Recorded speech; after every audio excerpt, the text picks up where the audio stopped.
Well, welcome back with Wednesdays with Principal Sotero. So today I have a new recipe for us to do together in my home, right in my very own kitchen. Last week we made a recipe and wow, I was so impressed with all the things that you were doing and showing me. I received pictures that you uploaded and I received some ways that you were creative. Some of you added marshmallows to the recipe. It looked great. I hope it tasted just as well. So today I'm going to give you a solution to a problem because we're problem solution people at Center Street. All right, first thing we do is wash our hands before we cook. We wash our hands all the time at Center Street. So like we did last week too. So we'll wash our hands, get some soap on. We sing happy birthday. We count to ourselves, maybe 1 to 20, making sure we have everything all clean in between our hands. When we're using food, we want to make sure that we're super duper clean. All right, so it looks like we're good. We'll dry off. This is a recipe that I read in a cookbook. Well, you know, reading is so important. When your teachers are talking to you about learning your sounds of your letters, learning words, putting words together, those are so important. And if I wasn't learning how to read, I wouldn't be able to do this either. I wouldn't be able to read in my cookbook. And math. We need to know numbers, don't we? We need to know fractions and tablespoons and teaspoons and cups. All those measurements, those are important because it tells us those things right in our cookbooks. So we have 7 ingredients. That's it today, 7 ingredients. So have you ever been home and you've been like, oh, there's no Oreos or chocolate chip cookies or I want a sweet treat, kind of whining? Well, I have a solution for you. And you don't even have to bug your mom or dad. That's pretty cool. We're going to make a cake in a mug. You see this mug? Just something like you would drink out of. Make sure it can go in the microwave. But that's it. We're not going to use the stove. We're not going to use the oven. So we're going to start with 7 ingredients right here, just 7. So the first thing we're going to do is take 1 tablespoon of butter. Now, last week when we were counting, there were 8 tablespoons. You counted 1, 2, 3, 4, 5, 6, 7, 8 tablespoons in a stick. We don't need the whole stick. We just need 1 tablespoon. So there's a line on your butter packets. And if I cut right where the line is, and I take it out, and I put it right in my tablespoon right here, let's see if when they put those lines, if they were right. Well, look at that. That's exactly 1 tablespoon right there. So right where the line was, I just cut it down, put it right in here. I'm going to put it right here in my bowl and scrape that right out. So it's a lot easier when your butter's a lot softer to work with. That's really important. All right, so I'm going to put that to the side. We'll put our butter to the side. The next thing we need is to have some brown sugar. Now, brown sugar is something that we always use when we're making any type of chocolate chip cookie. So we need 1 tablespoon.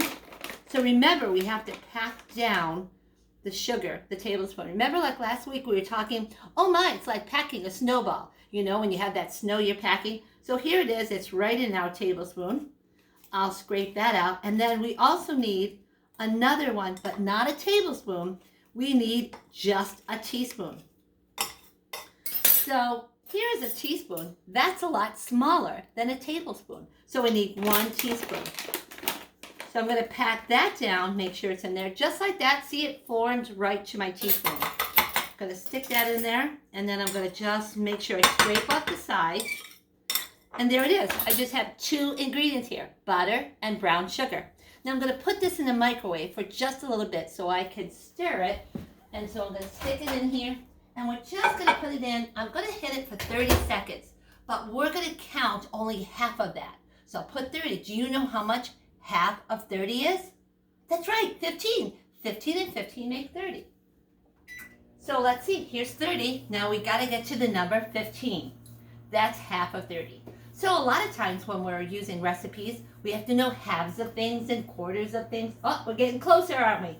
18, 17, 16, 15, there we are. We are at 15.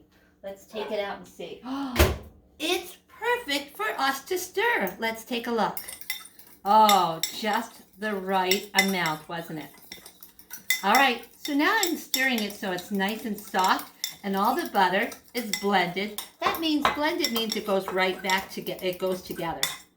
All right, let's turn this off. All right. So the next thing we need to do is to put some flour in here. Now remember, I use almond flour. You can use white flour, and I also like to use a little coconut flour. So for that, I need 3 tablespoons. So here it is. I'm going to scrape it off. Just when we're doing baking, we scrape it off. So here's 1 tablespoon. Wow. And we need 2. Here we go, 2. And 1 more is 3. 3 tablespoons. So how many ingredients do we have in here now? 1, 2, 3. We have butter, sugar, and flour. Remember I told you, you can use white flour, you can use coconut flour, almond flour, any of those flours will do. Now the next thing that we have is called dry ingredients. So when you're baking or cooking, it'll tell you wet ingredients. Wet ingredients are something that's wet like liquid. Dry is something like powder. So it might tell you that. So the next thing we need is a 1/2 teaspoon of baking powder. Here's a 1/2 teaspoon. And you know, this is important because it helps the cake to rise, to grow. So it lifts up. We want that. We don't want a flat cake. Although some flat cakes could be good too, I bet. We'll put that off to the side. So now I'm going to just toss this around so it's blended. It's all together. And then I hope that you can see that the butter and the flour and the baking powder all becomes one. You're like, Mrs. Sotero, that does not look like cake batter like my mom makes at all. Well, we need to add something that's liquid. So let's try. So the next thing we need to do is add a 1/2 teaspoon of vanilla. We talked a little bit about vanilla and the vanilla bean last week, and this is so good. It always makes things smell so good, vanilla. I love that smell. All right, we're going to toss that. And you're like, Mrs. Sotero, that still doesn't look like the cake batter my mom makes. Well, we've got to add that ingredient, the egg. So I'm just going to gently knock it on the side till I have a little bit of a crack. And then I use my 2 Mr. Thumbkins and I pull it apart. Just like that, because you don't want any shells in there because then it'll be crunchy. And then I empty it and I put it to the side. Now let's see what happens when I start to toss in that egg. Oh, I bet you're going to say it looks pretty close to what my mom does. Now, when you make a cake with your mom with batter, you use a mixer or a blender or a beater.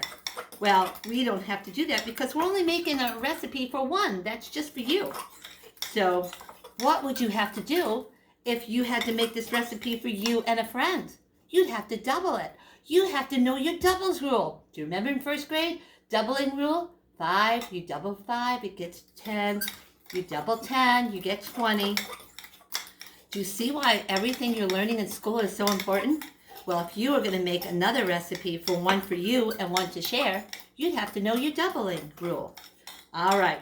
So now, does it look a little bit soupy and liquidy like? That's what we want. So far we just have the flour in it, the baking powder, the sugar, the butter, the vanilla, and the egg. Remember? Now that's 6 ingredients. The one great ingredient at the end is the chocolate chips. And I love the chocolate chips. Now I use mini ones here because it helps to float to the top.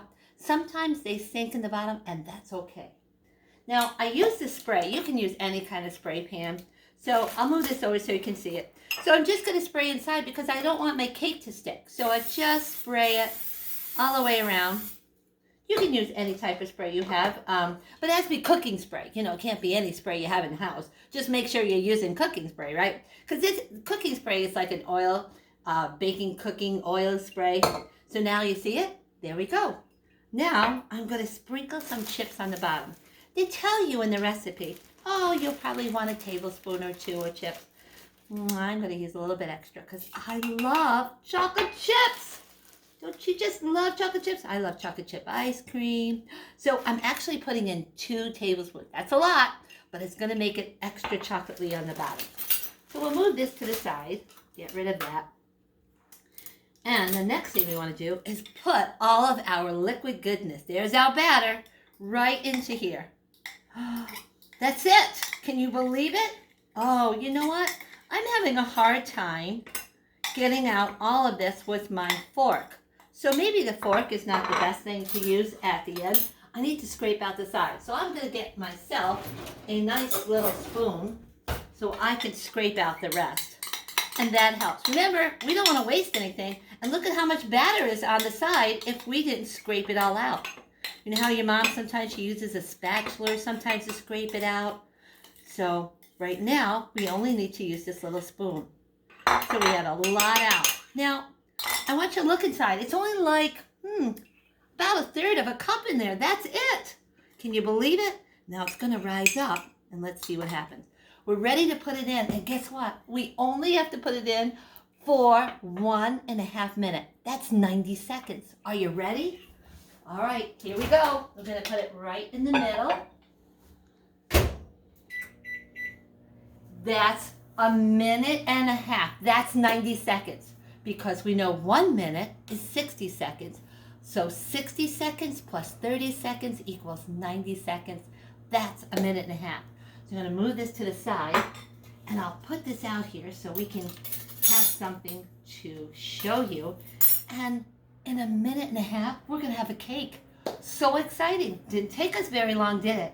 And how many ingredients? Just 7. So again, just the flour and the brown sugar is important. Our baking powder helps it to rise. Gets a little, it grows in there. Our vanilla. And of course, we needed our soft butter. And the last part is our egg. Remember what I did? I just tapped it to the side, not really hard, just a little bit. And then I used my 2 thumbkins and then I pulled it apart.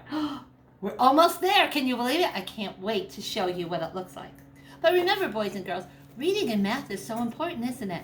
And when our teacher helps us to tell our directions, first do this, next do this, finally do that, that's what we do in a recipe. We have to go step by step by step. So very important. But I love my cookbooks. And then sometimes you could read something online. Sometimes you're working online, learning from your teacher, aren't you? You're remote learning. You're learning those projects at home to do online. You're on the computer. I can get some recipes right off the computer. Oh my goodness, we're almost there. Here we go. It says the end. That means it's done. Here it comes. Let's see what it looks like. It did grow, didn't it? Look at that. It did grow. Before it was like a third of a cup. Now, it should slide right out because remember we use that Pam spray, cooking spray, just not anyone. So what I'm going to do is I'm going to take my paper plate or any plate and I pop it upside down and there it is. And guess what? I have all of that chocolate chip goodness in there and it's nice and stuffed. Do you see the steam? That means it's super hot. Now, I wouldn't eat it right away because you want to let it cool just a pinch. You don't want to burn your lip because that could happen. Sugar can burn your lip if it's super hot. But one thing you'll notice about this cake is that it's a little bit different than a cake that you put in the oven. It's a little spongier. It has a little bit different texture. But it's so good. So if I come right here at the bottom, I just want to show you. It has a little bit of a spongier feel, but with that chocolate goodness, it is so delicious. Melts in your mouth, just like chocolate chips in a cookie. Guess what? You can make this at home. Remember, 7 ingredients all by yourself. So one of the things I just want you to remember for safety always, don't look into the microwave and make sure you stand back. So when you turn it on, and it's okay to have mom or dad help you if you're not used to using a microwave by yourself. Remember the numbers are so important. If I did this a lot longer, if I did it for 2.5 minutes, it might burn.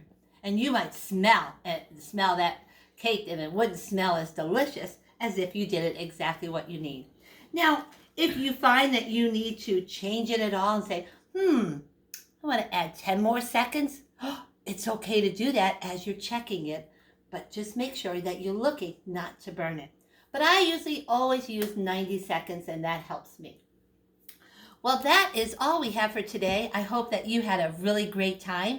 And remember, don't forget to send me some pictures. Don't forget to send me your thoughts on what you did. Maybe some of you are going to add something different to it like last time for your chocolate chip cake. I know there's lots of different ways that we can make mud cakes together. You can make chocolate mud cake and pumpkin mud cake. You can make vanilla cake, all sorts of things. we can make just in our mug, just by putting it in the microwave. So have a great learning day, boys and girls, and I'll see you next time. Bye.